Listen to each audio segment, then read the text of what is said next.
Assalamu alaikum everyone. Today we will talk about circuit switching, which is a bit old technology used for telephone lines.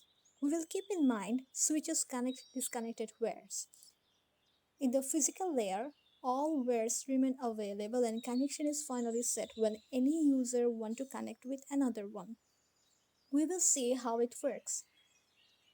We will assume that among the available telephones, the green one is trying to connect with the yellow one, and there are some gaps in between which will be filled up by turning on the switch. Finally, a personalized path is created among the users. The advantages of this system are fixed bandwidth, increased quality, fixed data rate, no outflow.